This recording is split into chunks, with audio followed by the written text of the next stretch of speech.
বিদ্যাসাগর বিশ্ববিদ্যালয় 2026-27 জন্য পিজির অ্যাডমিশন চালু হয়েছে। দেখে নাও এখানে কি বলছে। পিজির অ্যাডমিশনের জন্য সেন্ট্রালাইজ পোর্টাল বিদ্যাসাগর ইউনিভার্সিটির একটা বানানো আছে, তো তোমরা এটাতে চাইলে অ্যাপ্লাই করতে পারো। এটাতে তোমাদের 4টা স্টেপে তোমাদের কাজটা কমপ্লিট হবে। যেমন প্রথমে হচ্ছে তোমাদের একটা অ্যাকাউন্ট ক্রিয়েট করতে হবে, ধরো তোমাদের মোবাইল নম্বর, ওটিপি, ইমেল আইডি যাবতীয় কিছু দিয়ে। এবং 2 নম্বর হচ্ছে তোমাদের একটা প্রোফাইল বানাতে হবে, যেটাতে তোমার পার্সোনাল ডিটেলস থাকবে, ফ্যামিলি, অ্যাড্রেস, একাডেমিক রেকর্ড যাবতীয় কিছু। এবং এটাতে তোমাদের মার্কশিট আরও আপলোড করতে হবে।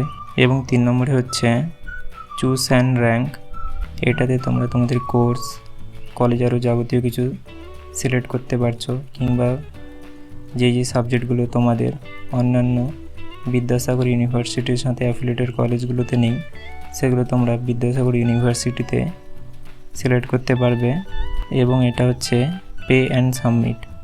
এবং 4 নম্বরের অপশানটাতে তোমাদের ফি পেমেন্ট করতে হবে অ্যাডমিশনের জন্য।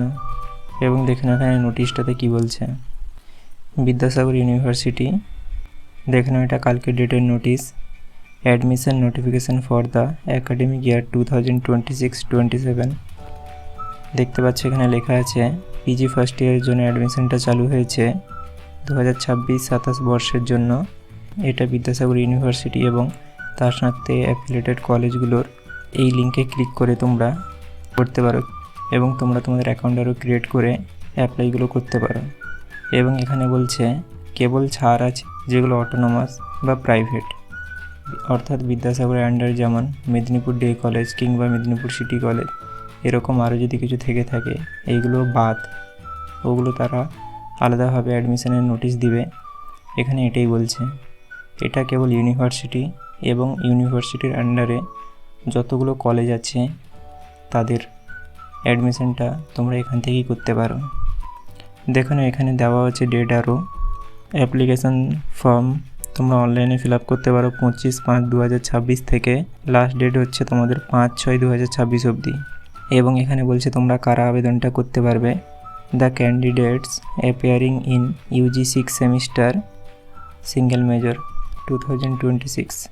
অর্থাৎ এখানে তোমরা দেখতে পাচ্ছ তোমরা এখন যারা বিদ্যাসাগর ইউনিভার্সিটির সাথে অ্যাফিলিয়েটেড কলেজগুলোতে পড়ছো এবং তোমরা যারা এখন আন্ডার গ্র্যাজুয়েটে 6 সেমিস্টারে আছো, অর্থাৎ অনার্স নিয়ে, যেমন লেখা আছে সিঙ্গেল মেজর এনইপি, তো তোমরাও এটাতে আবেদন করতে পারো। এখানে লেখা আছে 5th সেমিস্টার অবধি তোমাদের যাতে সকল কিছু ক্লিয়ার থাকে, অর্থাৎ সব এক্সাম আরও ক্লিয়ার থাকে এবং তোমাদের ভ্যালিড এলিজিবিলিটি লেখা আছে, অর্থাৎ তোমরা সাপ্লি টাপলি বা যাবতীয় কিছু যাতে না থাকে তোমাদের। যেমন তোমরা 6 সেমিস্টারে পড়ছো এবং তোমাদের 5th সেমিস্টার অবধি সকল কিছু ক্লিয়ার থাকে, তো তোমরা সেক্ষেত্রে আবেদনটা করতে পারো। কেন কি তোমরা জানো এখনও পর্যন্ত 6 সেমের পরীক্ষা হয়নি, তাই 6 সেমের রেজাল্টের প্রশ্নই এখন উঠছে না।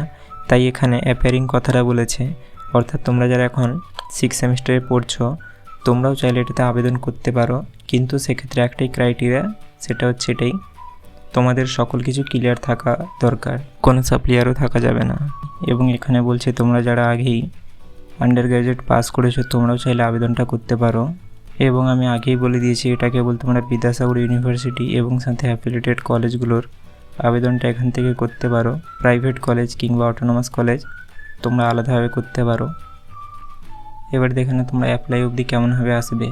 প্রথমে তোমরা তোমাদের ফোনে গুগলটা খুলে নেবে এবং গুগলে এসে সার্চ করবে বিদ্যাসাগর ইউনিভার্সিটি। এই যে ওয়েবসাইটটা চলে এসছে এখানে ক্লিক করবে। এবারে দেখে নাও ওয়েবসাইটে ঢুকতেই প্রথমে এই যে এখানে দেখাচ্ছে পিজি অ্যাডমিশন 2026, এখানটায় ক্লিক করবে। ক্লিক করলেই দেখে নাও এই যে সাইটটা চলে এসছে। তো তোমরা এখানে যেমনটা আমি বললাম সেরকমভাবে তোমরা এখানে সকল কিছু করতে পারো, যে তোমরা চাইলে অ্যাডমিশন হতে পারো। কিছুই না, এখানে এই যে উপরে অ্যাপ্লাই নাও করা আছে এইখানে তোমরা ক্লিক করতে পারো, আর না হলে এখানেও তোমরা ক্লিক করতে পারো। তো যে কোথাও একটা ক্লিক করে দিলে দেখো তোমাদের সামনে এমনটা ইন্টারফেস চলে আসবে যে এটা তোমাদের 3টা স্টেপে কমপ্লিট হবে। এখানে বলছে ক্রিয়েট অ্যাকাউন্ট, এখানে তোমরা তোমাদের পুরো নামটা দিয়ে দিবে এবং এখানে বাবার নাম এবং এখান থেকে জেন্ডারটা সিলেক্ট করবে এবং এখানে তোমাদের ডেট অফ বার্থটা সিলেক্ট করে নেবে এবং এখানে তোমরা তোমাদের মোবাইল নম্বরটা দিয়ে দিবে এবং এখানে তোমরা তোমাদের ইমেল আইডিটা দিয়ে দিবে এবং সাথে বক্সে ক্লিক করে কন্টিনিউতে ক্লিক করবে। আমি জাস্ট ফার্স্ট স্টেপটা দেখালাম। তোমাদের কারো যদি সম্পূর্ণ ভিডিওটা দরকার হয় যে তোমরা কেমনভাবে আবেদন করবে বাড়িতে বসে মোবাইল ফোনের সাহায্যে, তাহলে সেটা আমাকে কমেন্টে জানাতে পারো, বা তোমাদের মনে যদি কোনো কিছু নিয়ে প্রশ্ন থাকে সেটাও আমাকে জানাতে পারো। পুরো ভিডিওটা দেখার জন্য তোমাদের অসংখ্য ধন্যবাদ। ভিডিওটা যদি ভালো লেগে থাকে তাহলে হাইপ, লাইক এবং সাবস্ক্রাইব করতে ভুলবে না।